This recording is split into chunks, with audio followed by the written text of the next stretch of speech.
इमाम अबू हनीफा इमाम आजम रहमतुल्लाह अलैह, आपने कूफे के मिंबर के ऊपर खुतबा दिया, फरमाया उम्मत गवाह रहना, रसूलुल्लाह के खानदान यानी अहले बैत रसूल के साथ मोहब्बत की वजह से कितने ही हम में से लोग हैं जिनके घर गिरा दिए गए, कितने वो लोग हैं जिनकी गर्दनें कलम कर दी गई, कितनी वो माएं जो अपने बच्चों से दूर हो चुकी, और कितने वो बच्चे जो यतीम हो चुके, लेकिन हमने हर तकलीफ को सहा है, दामने अहले बैत को कभी नहीं छोड़ा।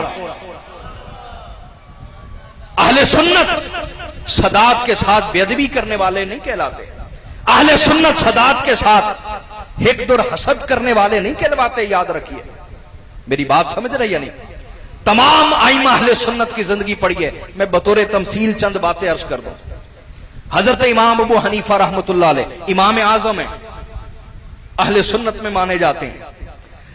इतने बड़े इमाम होने के बावजूद अहले बैत के 9 इमामों के आगे घुटने टेक के बैठे और उनसे फैज लिया 9 अहले बैत के इमामों से। और जब इमाम जाफर सादिक अलैहिस्सलाम की खिदमत में पहुंचे तो फरमाने लगे लौला सनतान लहलकन नुअमान, अगर मेरी जिंदगी में 2 साल ना होते जो मैंने इमाम जाफर सादिक से फैज लिया है तो अबू हनीफा कब से हलाक हो चुका होता। कहा मैं अगर आज बचा हुआ हूं, मेरा ईमान बचा हुआ है, तो वो अहले बैत के फैज की वजह से बचा हुआ है, वो उनकी तवज्जुहात की वजह से बचा हुआ है। और इमाम अबू हनीफा रहमतुल्लाह अलैह जब बैत करने की बारी आई तो बैत किसकी की? हाँ, इमाम अबू हनीफा रहमतुल्लाह अलैह ने बैत हजरत इमाम जैद के हाथों पर की। इमाम जैद बेटे हैं हजरत इमाम ज़ैनुल आबिदीन के, इमाम हुसैन के पोते हैं। और इमाम जैद के बारे इमाम जाफर सादिक फरमाते जो इल्म अल्लाह ने इमाम जैद को दिया है वो अहले बैत में किसी को नहीं दिया। और आप फिका हनफी की किताब सामने रख लें, अल फिकुल हनफी, कुदूरी शरीफ रख लें, और अपने सामने रख लें मुस्नद इमाम जैद, जो इमाम जैद की लिखी हुई किताब है।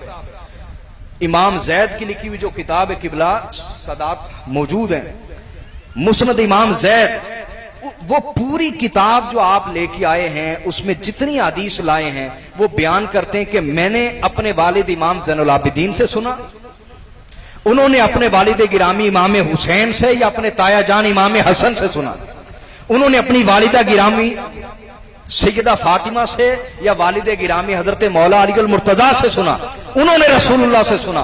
वो पूरी किताब अहले बैत का फैज़ है, उसमें कोई रिवायत किसी और से बयान शुदा नहीं। उसको सामने रखें और फिका हनफी की किताब सामने रख लें, आपको लगेगा कि सारी फिका हनफी अल फिकुल हनफी सारी की सारी जो इमाम अबू हनीफा ने बयान की है वो इमाम जैद की बयान करदा हदीस की रोशनी में है।